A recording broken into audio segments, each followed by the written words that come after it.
Meu nome é Samara Lunardi e, juntamente com meu colega Matheus Kruger, ambos acadêmicos de enfermagem da Universidade do Estado de Santa Catarina, iremos falar um pouquinho sobre tumores encefálicos e aneurisma da disciplina de enfermagem no cuidado perioperatório, ministrado pelas professoras Daniele, Cláudia e Yaná. Então vamos falar um pouquinho sobre tumores encefálicos. Os tumores. Então, o ciclo normal de uma célula é nascer, exercer a sua função em nosso corpo e quando ela for danificada ou perder a sua função, ela é substituída automaticamente por uma nova célula. Já no caso dos tumores em que ocorre a mutação do DNA dessas células, o organismo não percebe que elas não são substituídas. Isso acaba gerando um acúmulo de células que nós chamamos então de tumores. Então, os tumores encefálicos. O sistema nervoso central é dividido em medula espinhal e encéfalo. O encéfalo é dividido em telencéfalo, diencéfalo, cerebelo e tronco encefálico. Assim, tumores que se originam no cérebro são tumores primários. Já aqueles que se originam em outra parte do corpo e migram para o cérebro é um processo chamado de metástase. Assim, não existe um fator causador do tumor comprovado, mas acredita-se que tem uma certa relação com a hereditariedade. A incidência nos Estados Unidos é de 7 a 9 pessoas a cada 100 mil habitantes que possuem então tumores encefálicos. Então, os sinais e sintomas. Os sinais e sintomas por si só, eles não dão diagnóstico, por isso é necessário fazer exames mais complexos. No entanto, esses sinais e esses sintomas, eles ajudam a localizar o tumor. E por que eles não dão um diagnóstico? Porque existem muitas patologias que possuem esses sinais e esses sintomas semelhantes. Porém, o principal sinal e sintoma é a cefaleia, que está associada então com a compressão do tecido cerebral. Então agora vamos falar um pouquinho sobre os tumores primários, alguns principais, porque existem cerca de 100 tipos de tumores encefálicos. Então cada tumor ele vai possuir um grau, sendo que o grau 1 ele é mais benigno, ou seja, as células elas vão se multiplicando lentamente. Já o grau 4 ele é mais maligno, ou seja, as células elas são mais rápidas. E a análise desse grau ele é feito através de exames anatomopatológicos. Então, os astrocitomas. Os astrocitomas ele é o tipo de tumor que se origina nos astrócitos, ou seja, esses astrócitos são células que rodeiam as células nervosas e dão suporte ao neurônio. Pode ocorrer em qualquer lugar no cérebro, mas o mais comum é o cerebelo. O tratamento seria a ressecção tumoral agressiva associada à radioterapia e à quimioterapia. Os oligodendrogliomas, ele é o tipo de tumor raro. Eles se originam nos oligodendrócitos. O que são esses oligodendrócitos? São células responsáveis pela produção da bainha de mielina em neurônios do sistema nervoso central. O tratamento é cirurgia associada então à quimioterapia. Então, os ependilomas. Os ependilomas originam-se das células ependimais, que revestem a superfície dos ventrículos do cérebro e do canal da medula espinhal. Geralmente, localizam-se próximo ao cerebelo e é mais comum em crianças com 5 anos. O tratamento é cirurgia mais radioterapia. Tumor neuroectodérmico primitivo. Ele é o segundo tumor mais frequente em crianças e é um tumor maligno de pequenas células redondas. A origem provém então da crista neural e o tratamento é cirurgia mais radioterapia. Meningioma. O meningioma são tumores que se originam nas meninges. Podem comprimir os tecidos cerebrais. Os sintomas vai depender da localização do tumor. o diagnóstico é feito com o contraste. Então, o linfoma do sistema nervoso central. Eles se originam no tecido neural, são tumores de células B, ou seja, essas células elas têm um importante papel na imunidade humoral.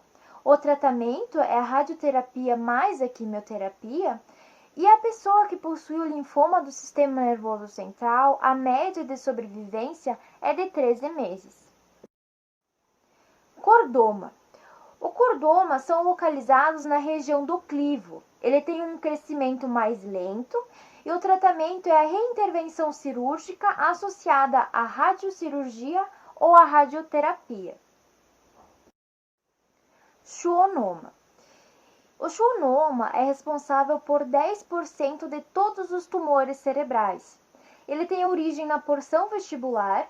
A paralisia facial é a principal complicação associada à cirurgia.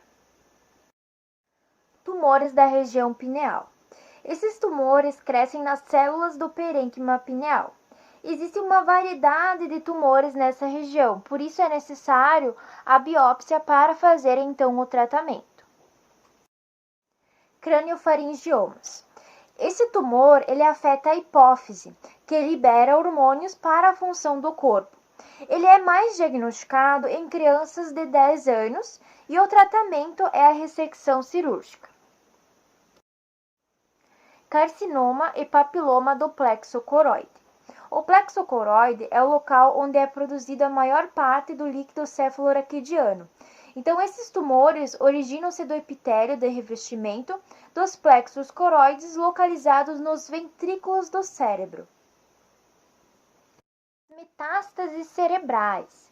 Lembrando que é quando o tumor já está instalado em algum órgão e acaba migrando para a região do cérebro. A maioria das células são supratentorial, ou seja, localizadas acima do cerebelo. A cefaleia é o sintoma mais predominante e o diagnóstico pode levar cerca de 2 a 3 anos. Aqui tem o gráfico dos principais sítios originários da metástases. Então, em 50% nós temos o pulmão, 25% a mama, 15% o melanoma, os outros 15% indeterminados e os 6% do trato gastrointestinal. Tipos de cirurgia. Então, para cada tumor existe um tipo de tratamento, sendo muitas vezes a cirurgia e essa associada então à quimioterapia.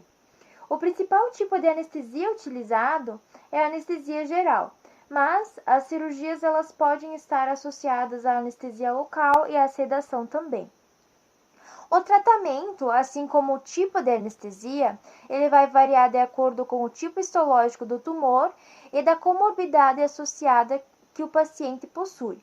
É importante priorizar drogas que tenham um início rápido e que possuam poucos efeitos no sistema cardiorrespiratório.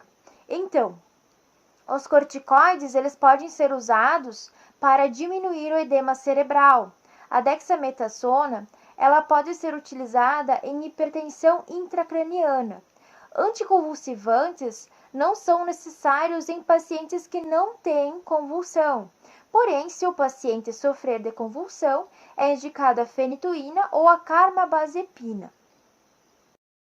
A craniotomia é o tipo de cirurgia mais comum de operação para tumor de encéfalo. A técnica anestésica é a anestesia geral. Geralmente usam propofol, remifentanil e outros tipos de opioide. É retirada uma parte óssea do crânio e assim retira-se o tumor. Dura cerca de 5 ou 6 horas. Pode ocorrer complicações como infecção, sangramento, convulsões, entre outras. A neuroendoscopia. É realizado a trepanação, ou seja, uma perfuração no crânio. Ali introduz o neuroscópio para fazer então a retirada do tumor e para essa cirurgia é feita a anestesia geral. Remoção do tumor hipofisiário pelo nariz. É realizada a anestesia geral, a cirurgia ela dura cerca de 2 a 3 horas. é feito um corte na parede do osso e cartilagem que separa as narinas, ou seja, no septo nasal. Insere-se a instrumentação cirúrgica nesse orifício para remover, então, o tumor. Então, vamos falar um pouquinho sobre o posicionamento cirúrgico. A posição, ela vai depender do tipo de cirurgia, do tipo de anestesia, do local do tumor também. A mais indicada é a supina, mas pode ser posicionado o paciente em posição dorsal, em Trendelenburg reverso, em Fowler. Isso depende muito da localização do tumor. Então, os cuidados de enfermagem pré-operatório. É importante lembrar que o enfermeiro ele deve fazer a SAEP, a sistematização da assistência de enfermagem perioperatório, que é dividido em 5 fases. Primeiro, a gente tem a fonte de dados, que vamos ver no prontuário do paciente com o enfermeiro da unidade, entrevistando o paciente e a família. Diante disso, a gente vai fazer a avaliação pré-operatória, conforme a história daquele paciente, identificando os problemas, dando um diagnóstico de enfermagem, fazendo um planejamento de cuidado, ou seja, o planejamento da assistência de enfermagem, implementando essa assistência, avaliando então a assistência e os resultados dela.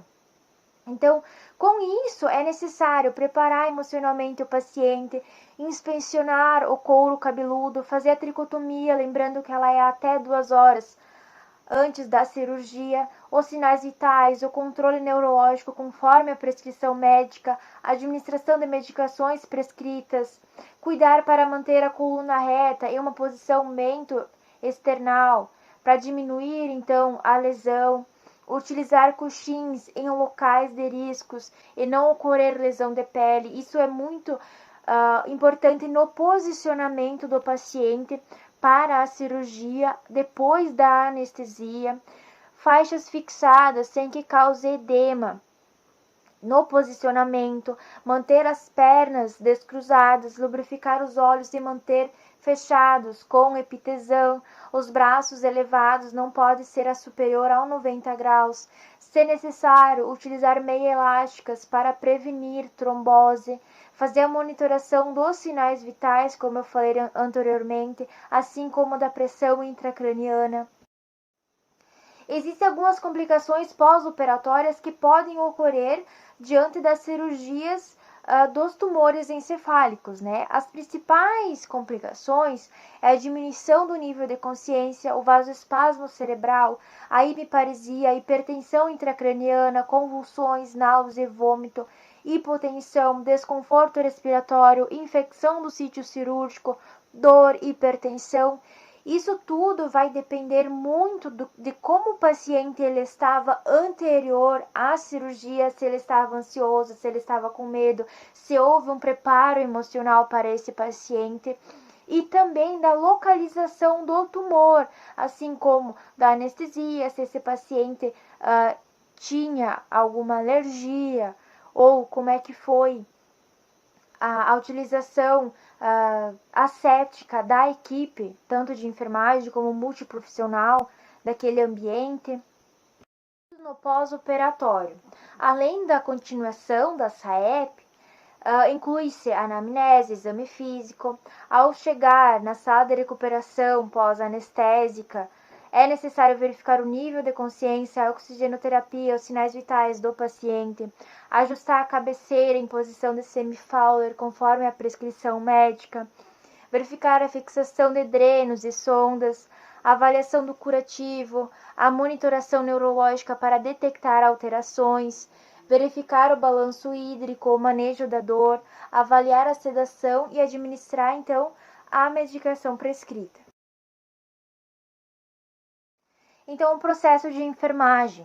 Nós elencamos 2 diagnósticos. O primeiro é risco de lesão por posicionamento perioperatório, associada à imobilização e transtornos sensoriais perceptivos decorrentes da anestesia.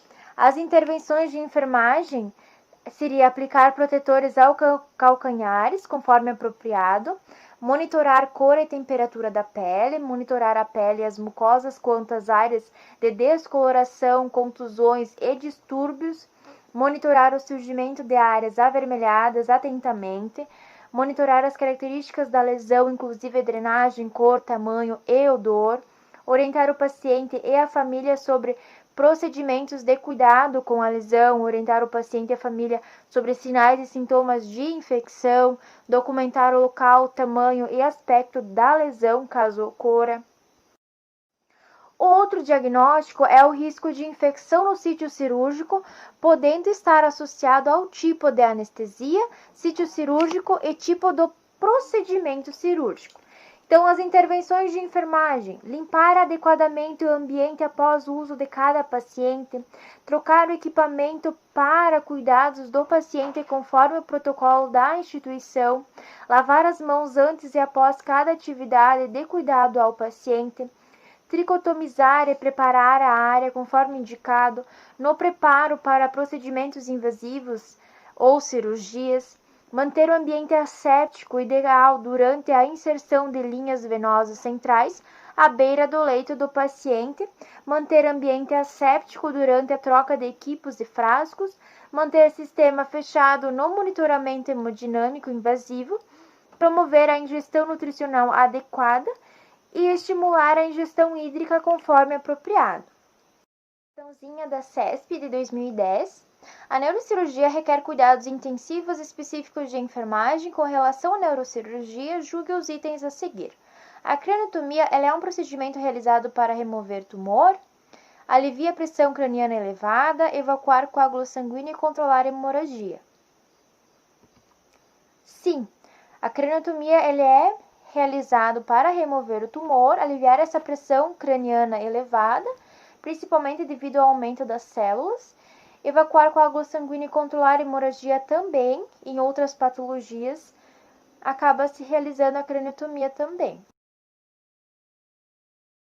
Então, a segunda questão é da CESP de 2018. Quanto aos sintomas e o diagnóstico clínico dos tumores intracranianos no adulto, julgue os itens seguintes. Metástases intracranianas são geralmente sintomáticas e devem ser suspeitadas em todos os pacientes adultos que apresentem sinal neurológico focal, principalmente se tratar de pacientes com câncer sistêmico conhecido. Certo, porque lembra-se que a metástase ela é um processo de migração de um tumor que já está no corpo, né, em algum lugar específico do corpo, e vai então para o cérebro. Aqui as referências utilizadas.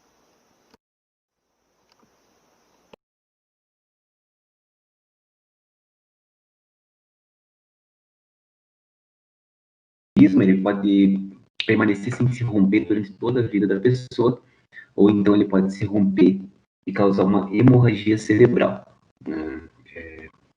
Os aneurismas, então, eles podem acontecer em qualquer artéria do corpo, uma artéria renal, uma artéria abdominal, né? Só que os que apresentam maior risco, então, de morte, são os de aneurisma de artéria cerebral, de aorta abdominal e aorta torácica. Então, as causas desse enfraquecimento ou defeito na parede arterial, ela pode ser genética, herdada aí dos pais para os filhos, através do processo de hereditariedade, adquirido ao longo da vida, através de uma hipertensão não controlada, e traumas como golpes e objetos pontiagudos.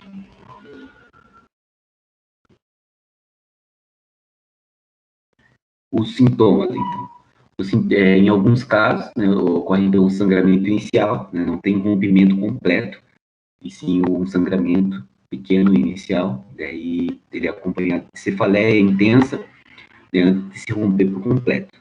E tem os casos onde ele já se rompe por completo, e aí, dependendo da intensidade desse sangramento, a pessoa tem desde dor de cabeça até a perda de sentidos e coma.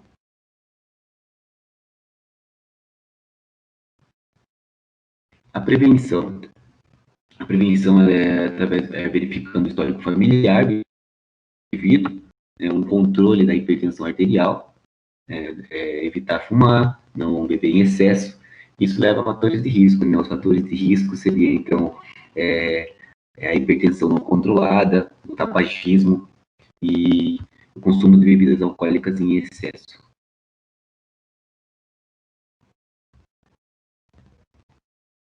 A detecção desse rompimento, então, ela pode ser espontânea, quando a pessoa está deitada ou sentada,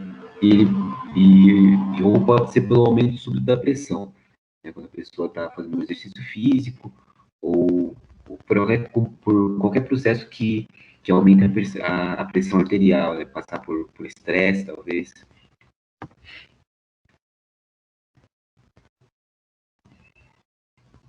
Os tipos de aneurisma, então. Eles os aneurismas cerebrais rotos, então são aqueles que têm um risco muito grande de se romper, ou que já se romperam, né? Que é uma das grandes emergências neurológicas. Quando tem um rompimento, então, o paciente já é internado, né, direto na UTI, né, e precisa aí ser tratado dentro de 48 horas após essa ruptura. Também tem os aneurismas não rotos, que são aqueles que não apresentam nenhum sintoma. Eles são achados sem querer, né, através do, tipo, a pessoa vai fazer um exame ali de imagem, né, intracraniana, e acaba aparecendo, então, aneurisma. A maioria deles são pequenos, eles não apresentam nenhum risco, né, e daí tem que fazer o médico apenas acompanha, né, esse paciente que tem esse aneurisma não roto. Se caso ele apresente algum risco, daí o profissional tem que ver quais são as opções para tratar esse paciente.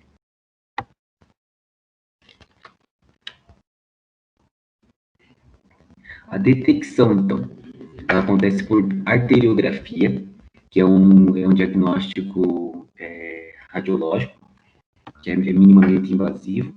Então, eu nunca cheguei a ver um exame desse, mas ele parece ser bem fácil de detectar o aneurisma ali, essa primeira imagem, né? Já o segundo é a angiografia por tomografia computadorizada. Ele parece ser mais complicado ali de, de visualizar o aneurisma. A angiografia por tomografia computadorizada é o primeiro exame a ser pedido, porque ele é mais barato, menos ainda invasivo, e ele é mais rápido. E se através da angiografia não conseguir visualizar o aneurisma, se faz então a arteriografia.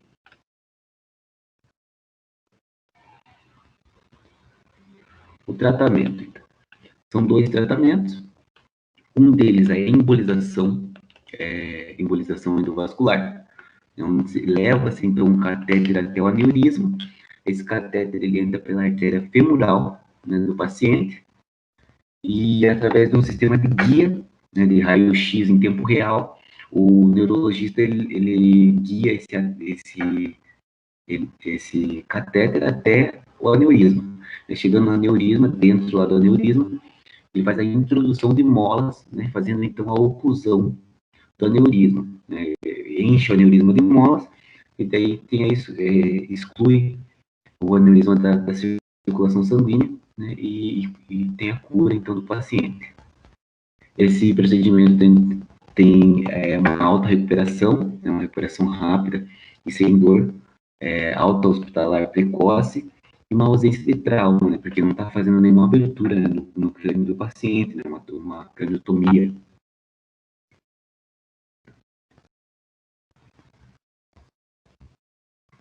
O posicionamento e cuidados, então, desse procedimento, ele é feito em Trendelenburg reverso, né, onde a cabeceira é elevada e pés abaixados, né. O paciente fica em 15 a 30 graus no máximo. Esse posicionamento, ele proporciona uma redução da pressão craniana e uma melhor função respiratória. Os possíveis cuidados, então, seria o uso de meias elásticas ou bomba de retorno venoso, travesseiro sobre os joelhos e uma faixa larga infraglútea para esse paciente não escorregar.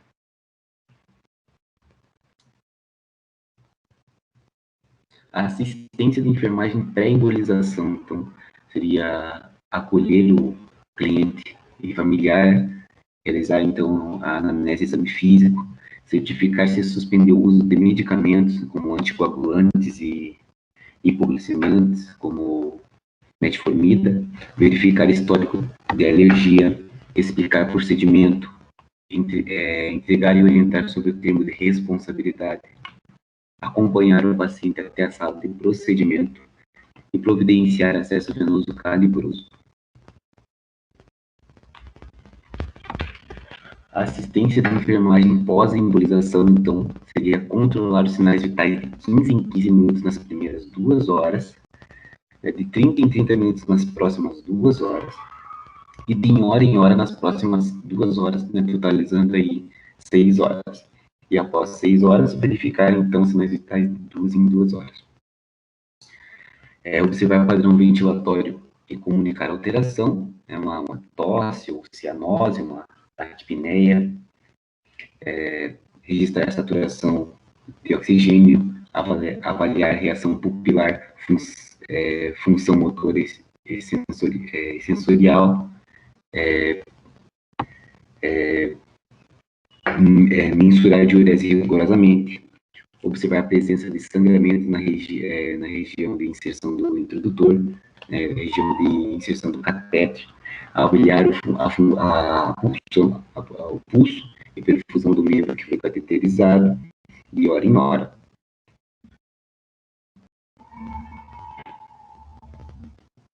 A clipagem, então. A clipagem é o segundo procedimento, ele é realizado através de uma craniotomia, né, faz uma abertura na cabeça do paciente, no crânio do paciente, o paciente ele fica então em Fowler ou semi-Fowler. A cirurgia dura cerca de 4 a 6 horas, então, através da craniotomia, acessa o aneurisma, né, então ele coloca-se um clipe metálico na base do aneurisma, igual está ali na foto, né, e excluindo o aneurisma da circulação, né, e curando o paciente do aneurisma, então certo risco dele vir a se romper. Esse procedimento tem um maior tempo de recuperação por causa do trauma da craniotomia, né, mas através o médico vai dizer qual é a intervenção melhor para esse paciente.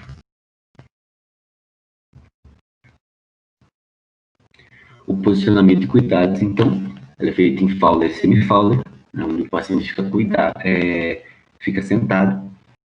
Os cuidados, então, os possíveis cuidados seria proteger os olhos, acolchoar os calcâneos, proteger as nádegas e dorso com acolchoamento, apoiar braços e antebraços em bracedeiras. Os cuidados de enfermagem pré-clipagem, então seria acolher o paciente familiar, realizar a anamnese, exame físico, certificar se suspender o uso de medicamentos como anticoagulantes, verificar histórico de alergia, explicar o procedimento, entregar o termo de responsabilidade, acompanhar o paciente até a sala de procedimento. Os cuidados de enfermagem, então, pós-clipagem, seria realizar o exame neurológico a cada hora, nas primeiras 6 horas, realizar balanço hídrico rigoroso, manter a cabeça do paciente com alinhamento cefalocaudal, aí dá para utilizar o colchinho, né, para auxiliar. Volta ali um pouquinho, Samara. Então, manter a oximetria adequada, realizar exame pupilar a cada hora e aplicar a escala de Glasgow, né, e se o paciente estiver em coma, aplicar aí a escala de Hansen. O processo de enfermagem, então, seria a mobilidade, processo de enfermagem, então, o diagnóstico seria mobilidade no leito prejudicada, associada a agentes farmacêuticos.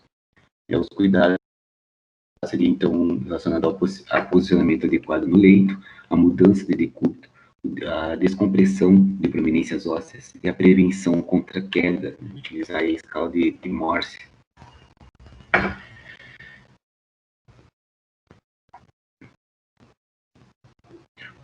O outro diagnóstico seria risco de infecção relacionado a procedimento invasivo. Então, seria monitorar os sinais vitais, ter um cuidado no local da incisão e um controle dos medicamentos da paciente.